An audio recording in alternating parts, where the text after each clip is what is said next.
एक नई वीडियो के साथ आज मैं फिर हाजिर हूं, आपका होस्ट दोस्त विक्रांत जोशी आपका स्वागत करता हूं मेरे ब्रह्मास्त्र में, जिसमें हम लेके आते हैं वर्ल्ड अफेयर्स और डिफेंस की दिन भर की टॉप खबरें। तो चलिए जान लेते हैं। जनवरी की हमारी पहली वीडियो है, इसीलिए सबको नव वर्ष की हार्दिक शुभकामनाएं। शुरुआत करते हैं अपने खबरों की। अर्मेनिया की तरफ से खबर आ रही है। हम जानते हैं कि भारत अर्मेनिया को काफी सपोर्ट कर रहा है और काफी हथियार भी भारत की तरफ से दिए गए हैं, पर अर्मेनिया के अंदर बहुत सी और भी कमियां हैं जो कि 2020 में हुए नगर्नो कराबख के युद्ध में देखने को मिली थी, जिसमें कि अर्मेनिया के पास Su-30 MKI होने के बावजूद वो एयरबॉर्न नहीं हो पाए थे और युद्ध में भाग नहीं ले पाए थे। इसीलिए तो TB2 बैरक्टर ड्रोन जो कि अजरबैजान के द्वारा इस्तेमाल किए जा रहे थे टर्की में, उनके द्वारा कहर बरपा दिया गया और अर्मेनिया बिना कुछ किए ही हार का मुंह देखा। असल में अर्मेनिया के पास जो Su-30 MKI थे उसमें सबसे पहले हथियारों की कमी थी, उसके बाद उनका मेंटेनेंस नहीं था और वो उड़ने लायक नहीं थे। अर्मेनिया ने इस चीजों पे ध्यान नहीं दिया कि वॉर से पहले क्या क्या तैयारियां करनी पड़ती हैं और वॉर उनकर आ गई और वो कुछ नहीं कर पाए। ये कहा जाता है कि अर्मेनिया के पास जो Su-30 हैं, पहले शायद मैंने MKI भी बोल दिया, MKI भारत का जो वेरिएंट है उसका नाम है, उनका नाम उनके वेरिएंट का नाम नहीं है। तो उनके पास जो Su-30 हैं उसमें केवल अनगाइडेड रॉकेट लगे हुए थे जब 2020 में युद्ध हुआ। तो सोचिए क्या कर पाएगा ये एयरक्राफ्ट। अब वो ये सोच रहे हैं कि आगे के युद्ध में इसका इस्तेमाल करना है हमें अच्छे तरीके से, और भारत इसके लिए की है। असल में हमारे पास 272 की संख्या में Su-30 MKI हैं, हम जानते हैं, और बहुत बड़ा बेड़ा है हमारे पास। इसकी वास्ट नॉलेज हमारे पास है, HAL के पास भी है, इसको ओवरहॉल करने में, रिपेयर करने में, और साथ ही साथ इसमें लगने वाले हथियारों के साथ। और हम जो खुद डेवलप कर चुके हैं 2 हथियार, अस्त्र और ब्रह्मोस। तो इन सब चीजों को देखते हुए अर्मेनिया भारत की तरफ देख रहा है कि उनकी Su-30 को भी चमका दिया जाएगा भारत के द्वारा। आगे चल के कॉपरेशन देखने को मिल सकता है। और बहुत से लोग कहेंगे कि ये सब बातें होती रहती है, पर अभी जो हम लोग हाल के कॉपरेशन को हम लोग देख रहे हैं भारत और अर्मेनिया के बीच में, उससे लगता है कि Su-30 में भी कुछ ना कुछ आगे गठजोड़ निकलकर सामने आएगा। वीडियो को देखते ही आपने इस चीज को एक्नॉलेज किया होगा, और इसका नाम शिमाक कहा जाता है और इसको कुछ लोग अरेबिक स्कार्फ भी कहते हैं, जिसका हम लोग कई बार देखा है कि हमारे जो फोर्सेस हैं उसका इस तरह से मुंह ढक के ऑपरेशन में इस्तेमाल करते हैं। इसका इस्तेमाल हम लोग गर्मी सर्दी कभी भी कर सकते हैं। ये हमारे वेबसाइट पे अवेलेबल हो गए हैं। कुछ लोग कहेंगे कि ये गमछा है, तो उनको सोचने की आवश्यकता है। इसको अगर टच करेंगे, इसको आप लेंगे तो इसकी फील अलग है, गमछा नहीं है ये हमारी वेबसाइट पे 299 में उपलब्ध है। शुरुआती 50 कस्टमर्स के लिए लॉन्च ऑफर है। कुछ लोग कहेंगे अरे यार ये तो 100-150 रुपए में मिल जाते हैं हमें लोकल की दुकान में, पर ऐसा नहीं है। आप भले दिल्ली मुंबई बड़े शहरों में रहते होंगे, बहुत से ऐसे गांव के लोग हैं, अभी मेरे पास इतने ऑर्डर आ रहे हैं, वो असम के गांव से, महाराष्ट्र के गांव से, यूपी के गांव से, देवरिया से। तो इन जगहों पर ये चीजें उपलब्ध नहीं हो पाती, और अगर आप इन जगहों से बिलोंग करते हैं तो आप इसको बुक करिए, आपके यहाँ फ्री शिपिंग, अगले दिन डिस्पैच पहुंच जाएगा। तो मेरा उन लोगों से आग्रह है जो कि कमेंट में लिखते हैं कि अरे कमा रहा है, एक ऐसी कोई बात नहीं है। इससे होने वाली कमाई का हम बड़ा हिस्सा आर्म फोर्सेस के वेलफेयर में दान करते हैं, करेंगे। तो जिनको चाहिए वो बेधड़क इसको लें। इस कॉस्ट में इससे बेहतर क्वालिटी आपको नहीं मिलेगी। ये जो प्रोडक्ट है इसका लिंक मैं डिस्क्रिप्शन में दे दूंगा, पिन कमेंट में दे दूंगा, अभी जाइए चेकआउट करिए। और भी सामान है और भी प्रोडक्ट है, अच्छा लगे तो उनको भी खरीद सकते हैं। अब बात कर लेते हैं हिंदुस्तान शिपयार्ड लिमिटेड की, जो कि विशाखापट्टनम में स्टैब्लिश्ड है।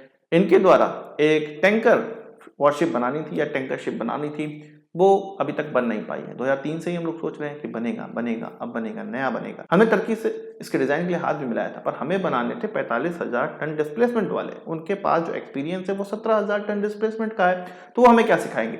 अभी कोई डील हो नहीं पाई है इसके डिजाइन के लिए। अभी कहा जा रहा है कि भारत के द्वारा ये जो टैंकर शिप्स हैं, जिनसे कि हम लोग रिफ्यूलिंग करते हैं अपने वॉरशिप्स की, उनको लीज पर लिया जाएगा।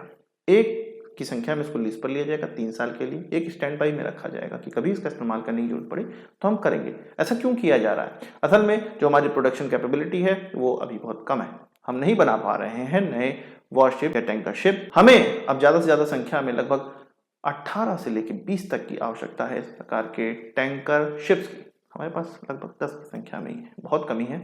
इसी को पूरा करने के लिए लीज पर लिए जा रहे हैं 3 सालों के लिए इस प्रकार के शिप। बात कर लेते हैं फिलीपींस की। फिलीपींस के थिंक टैंक के द्वारा ये अब एसेस किया जा रहा है कि जिस तरह से उनकी आर्मी ने ब्रह्मोस लिया, लैंड वेरिएंट लिया, या आप कह सकते हैं कोस्टल वेरिएंट लिया दूसरे शिप्स को निशाना बनाने के लिए, अब उनकी नेवी को भी चाहिए कि वो अपने शिप्स में इसको लगाना स्टार्ट करें, इसको खरीदना स्टार्ट करें। फिलीपींस की थिंक टैंक ये कहती है कि ब्रह्मोस आने से इस क्षेत्र में उनको काफी एज प्राप्त हो गया है।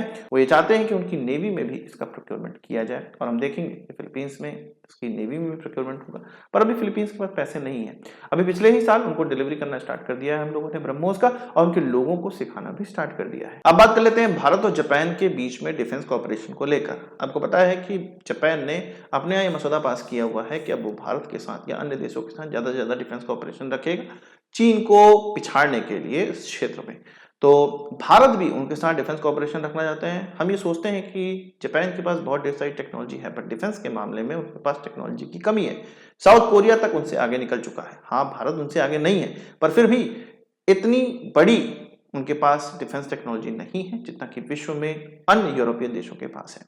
तो वो ये चाहते हैं कि भारत के साथ कॉपरेशन करके भारत की जो अच्छी चीज है वो इंक्लूड करें, भारत में जो अच्छी चीज है उस पर वो पैसा लगाएं। भारत ये चाहता है कि जापान उन पर पैसा लगाए, या जापान अगर हमारी कोई चीज लेना चाहता है तो ले।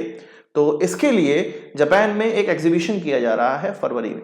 भारत ने अपने प्राइवेट पार्टनर सभी से कहा है कि भाई अपने जितने भी सामान हैं, यूनिक सामान हैं जो वो बनाए हैं, चाहे वो रोबोट हो या अन्य चीजें हो, उसको लाएं सामने, हमारे सरकार को दें, सरकार उनको जापान में लेकर जाएगी, और जब उसका काम खत्म हो जाएगा, एग्जीबिशन में वो खत्म हो जाएगा, दिखा दिया जाएगा, तो वापस उन्हीं संस्थाओं को ये वापस कर दिए जाएंगे उनके सामान। इससे होगा क्या, असल में इन सामानों में से अगर जापानीज सरकार या जापानीज की आर्म फोर्स या किसी कंपनी को ये चीजें पसंद आती हैं, वो पैसे लगाएंगे।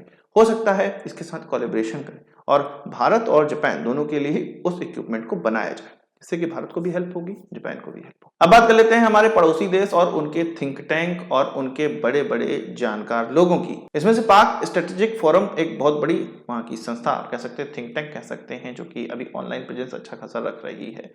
उनके द्वारा कुछ ट्वीट किए गए। उस ट्वीट में यह बताया गया कि ईरान के द्वारा जो अपने सुसाइडल ड्रोन रशिया को दिए गए, वो भारत से होके गए थे। भारत ने उसमें उनकी हेल्प की थी।